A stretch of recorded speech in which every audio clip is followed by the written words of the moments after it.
नमस्कार, आप सभी को मेरा प्यार भरा नमस्कार।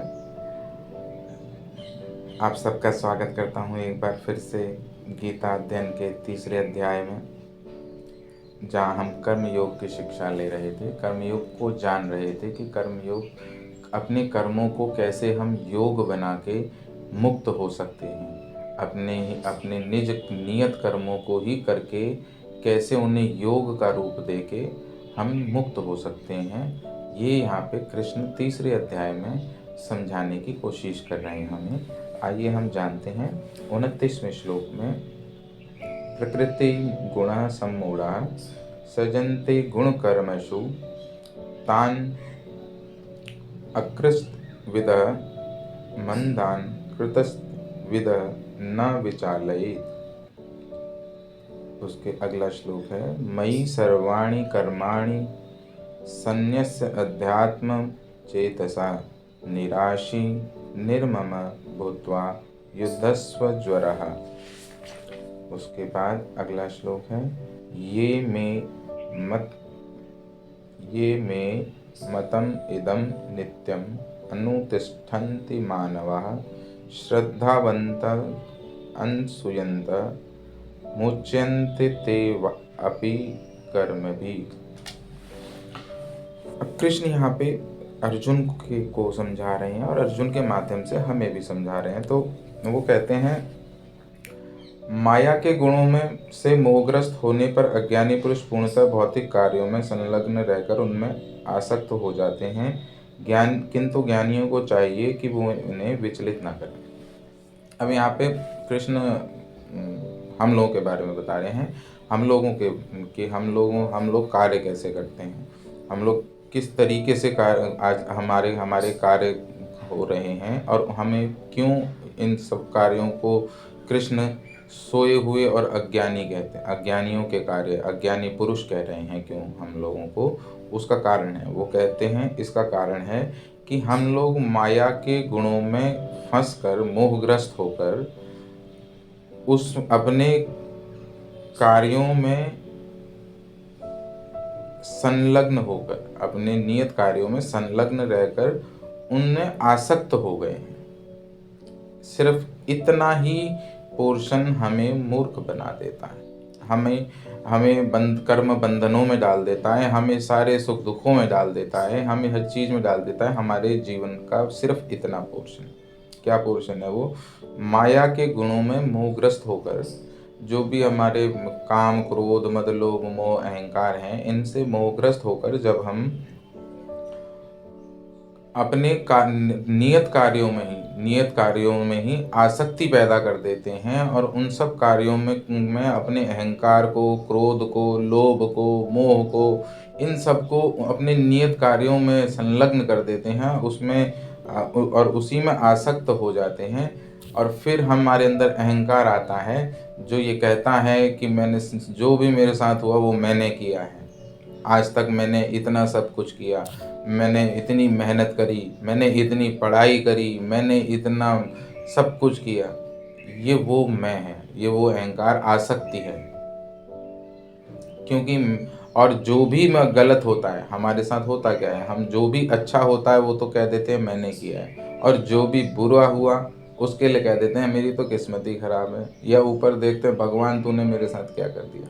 मतलब बहुत अच्छे है, मतलब हमारा जो अच्छा हो रहा है वो तो हम कर रहे हैं, और जो बुरा हो रहा है वो भगवान कर रहा है, यानी भगवान बुराई करता है। तो ऐसा भगवान फिर भलाई कहाँ करेगा, जो भगवान बुराई करता है वो फिर कैसे भला कर देगा। तो इसीलिए कृष्ण यहाँ पे हम सबको अज्ञानी कह रहे हैं। और लेकिन अब हम सबको जो सिखाने आते हैं, जो सिखाते हैं हमें हमारे गुरु पंडित और ज्ञानी, और जो भी हमें समझाते हैं, उनके लिए वो एक आदेश दे रहे हैं।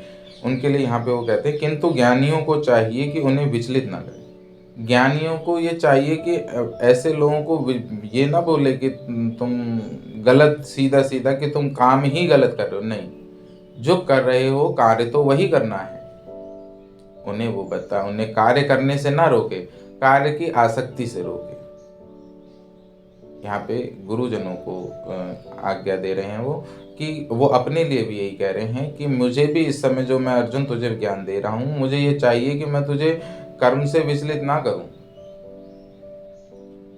इसीलिए मैं तुझे कह रहा हूं, तो युद्ध कर।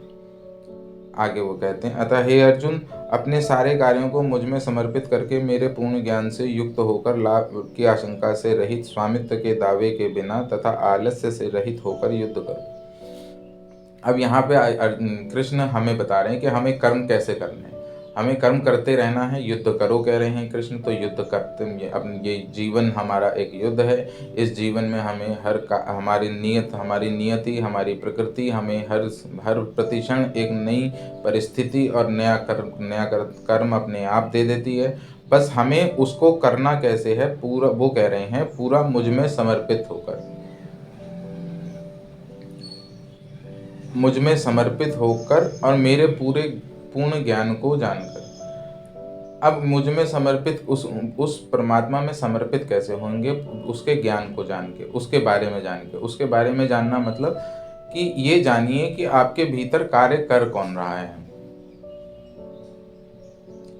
आपके भीतर कार्य, ये प्रकृति आपके सारे कार्यों को जनित कर रही है, जन्म देती है, और उन जन्मित कार्यों को करने के लिए सुप्त अवस्था में वो ऊर्जा, वही आत्मा की ऊर्जा, वो अनंत सुप्त अवस्था में एक ऊर्जा रूप में पूरे शरीर को चला रहा है। किंतु सुप्त होने के कारण वो करता हुए भी अकर्ता हो जाता है। और जिस दिन वो जागृत होता है, इसीलिए कृष्ण ने कहा, जिस दिन भी कोई मनुष्य का मन, प्रकृति शांत होके उस आत्मा में विलीन हो जाती है, वह मनुष्य परमात्मा हो जाता है। तो अभी फिलहाल हमें यहाँ पे कृष्ण ये बता रहे हैं कि मुझ में समर्पित होके, तुम ये जान के, हमें ये जान के कि कर्म करने वाला कर्ता परमात्मा है, परमेश्वर है, ये जान के अपने सारे कर्म की मैंने कुछ नहीं किया, जो किया उसने किया, मैं क्या कर सकता हूं, मैं तो अहंकार है, ये जान के बिना किसी लाभ की कोई अपने कार्यों में अपना कोई लाभ ना रखो। अपना कर्तव्य जान के, चाहे बच्चों के लिए कर रहे हैं, घर के लिए कर रहे हैं, ड्यूटी कर रहे हैं, नौकरी कर रहे हैं, कुछ भी कर रहे हैं, आप किसी अपनी ज़रूरतों के लिए, अपनी नियत कर्मों के लिए कर रहे हैं, तो उसको अपना कर्तव्य समझ के करें। बस उससे क्या मिलेगा, जो आप कर रहे हैं तो मिलेगा भी ज़रूर। और स्वामित्व के दावे के बिना किसी चीज़ पे अपना स्वामित्व ना करें। वो क्यों? स्वामित्व जैसे ही किसी पे करते हैं, किसी की चीज़ को आप ये कहते हैं मेरी है, उसमें कुछ भी कहने से पहले मैं आ जाता है, और यह मैं ही हमारा अहंकार है। तो यहाँ पे कृष्ण वही अहंकार को हटाते हुए कह रहे हैं कि अहंकार किसी लोभ या किसी मोह या किसी माया के बिना अपने जीवन की परिस्थितियों का निर्वहन करते रहो। एक दिन उसके आगे वो बताते हैं कि जो व्यक्ति मेरे आदेशों के अनुसार कर्तव्य करते रहते हैं और ईर्ष्या रहित होकर इस उपदेश का श्रद्धापूर्वक पालन करते हैं, वे सकाम कर्मों के बंधन से मुक्त हो जाते हैं। अब यहाँ पे वो बता रहे हैं कि जो भी व्यक्ति, जो भी मनुष्य, ये स्वयं कृष्ण बता रहे हैं, इसमें स्वयं ब्रह्म, स्वयं वो परमात्मा वो बता रहा है कि इन आदेशों का पालन करना, ये जो आदेश दिए हैं उन्होंने कि अपने कर्मों से आसक्ति हटा देनी, लाभ हानि हटा देनी है, अपने कर्मों से स्वामित्व हटा देना है, उनको सिर्फ कर्तव्य जान के वो भी करने के पश्चात परमात्मा को समर्पण कर देना। तू करता तू जान। उसके बाद वो कह रहे हैं, जो मेरे इन आदेशों का पालन करके, इन आदेशों को मानते हुए अपने कर्तव्यों का पालन करते हैं और पूर्ण श्रद्धा रखते हैं इस बात पे, क्योंकि प्रकृति, ये सारे गुण आपकी परीक्षा लेंगे, ये 6 के 6 गुण आपकी बहुत परीक्षा लेंगे, तोड़ेंगे भी, तो आपको घाटा भी देंगे, आपको फायदा भी देंगे। लेकिन इतना आप एक याद रखिए, भरोसा, ये श्रद्धा रखिएगा कि वो परमात्मा जीवन है ना, वही जीवन पर आप अभी जीवित है ना, वो जीवन है, वही जीवन परमात्मा है। बस उसके आश्रय हो लें, जैसे कबीर हो लिए, जैसे मीरा हो ली, जैसे नाम बुद्ध हो लिए, जैसे गुरु नानक जी हो लिए। वैसे ही हमें भी मस्ती में हो जाना है, मस्त हो जाना है, अपने कर्मों को आसक्त हुए बिना करना है। ये मेरा कर्म है, कर्तव्य है, बस ऐसे करना है। ये यहाँ पे कृष्ण बता रहे हैं। और उसके बाद वो कहते हैं ऐसे सकाम कर्मों के बंधन से वह पुरुष मुक्त हो जाएगा। ऐसे कर्म करते हुए वो सकाम कर्मों का जो हमें बंधन पड़ गया बचपन से, कि हर काम को हम किसी न किसी कामना के लिए करते हैं। हम मंदिर भी जाते हैं, मस्जिद भी जाते हैं, गिरजा भी जाते हैं, गुरुद्वारे भी जाते हैं, जहाँ भी जाते हैं तो वहाँ कुछ ना कुछ पाने के लिए ही जाते हैं। कुछ ना सही अगर कोई बिल्कुल वैरागी हो गया तो वो फिर भी मुक्ति की मांगने के लिए जाता है, या मोक्ष के लिए जाता है। कुछ किसी भी चीज को मांगने क्यों जाते हैं? यहाँ पे कृष्ण वही बता रहे हैं, किसी भी चीज के लिए कहीं और क्यों जाते हो? अपना नियत कर्म करते रहो। तुम ही देने वाले हो और तुम ही लेने वाले, तुम्हारे ही भीतर वो है, तुम वही हो। यही कृष्ण अर्जुन को उपदेश दे रहे थे, ताकि वो युद्ध कर सके। इसके आगे अगले श्लोक में फिर आपसे मुलाकात होगी। आप लोगों के जीवन में आनंद की प्राप्ति हो, अपने नियत कर्मों को करते रहें। इसी उम्मीद और आशा के साथ आप सभी का मेरे को इतने ध्यान से सुनने के लिए बहुत बहुत धन्यवाद। आभार आप सभी का। आप सब में बैठे उस परमात्मा को मेरा प्रणाम।